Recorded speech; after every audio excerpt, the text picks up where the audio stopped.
I'm Kate Smith with AM Best TV. The insurance industry continues to pull back its hedge fund investments for a second straight year.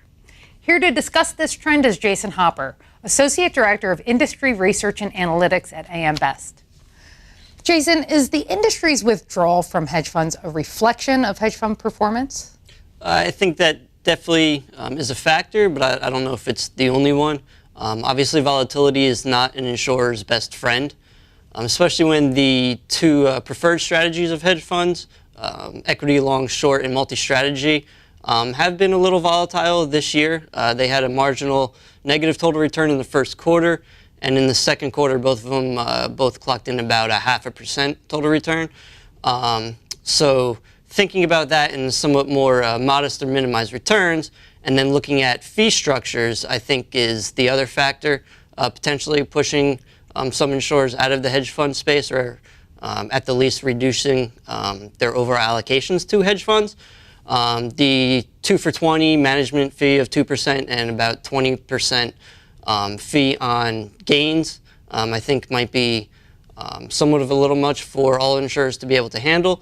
Granted, some hedge funds have reduced those fees to about a 1.5% and 15% fee structure, overall lowering the total cost of hedge funds. But in any regard, I think the combination of those two factors are weighing heavily on insurers' minds. Some insurers have actually increased their hedge fund holdings, though to a lesser degree.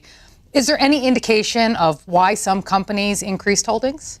It could just be their overall risk tolerance levels. They might not be up to their threshold or have room to grow. As you alluded to, Kate, allocation or increased allocations have been more modest. Much more modest than those that have been pulling out of hedge funds. I would note that AIG, specifically within their life subsidiaries, have been the main driving force behind the reductions. They decreased their holdings approximately 70% over the last 2 years. So I think that's kind of the general landscape that we've been seeing. So hedge fund investment strategies have changed. Do any of those shifts concern AM Best? One I would note would be distressed securities. Both the property casualty and the life annuity side have an allocation of about 9% to distressed security hedge funds. Those types of funds typically back non-investment grade organizations or companies that are in bankruptcy or close to default. So if the credit markets make a wider turn toward the negative, that would definitely be something that AM Best is closely monitoring and analyzing. Do you anticipate that insurers will continue this pullback? It's hard to say. I wouldn't think the pullback would be as drastic, being we've seen such a large reduction over the last 2 years. So going forward, I think everything would be a little bit more modest. Also, the introduction of fulcrum fees, which is kind of a change in the fee structure away from the 2 for 20, 1.5 to 15, as I kind of alluded to before. These fulcrum fees basically keep that management fee structure of 1.5, 2%, whatever it may be. But in terms of placing fees on top of all your investment gains, that kind of goes away. And now you only get charged fees on top of overperformance.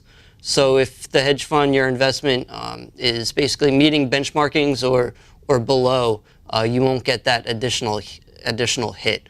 So that might make this asset class a little more attractive for insurers, but we'll see how that develops over the next year or two. Jason, thank you. To view AM Best's report on hedge funds, visit www.ambest.com. For AM Best TV, I'm Kate Smith.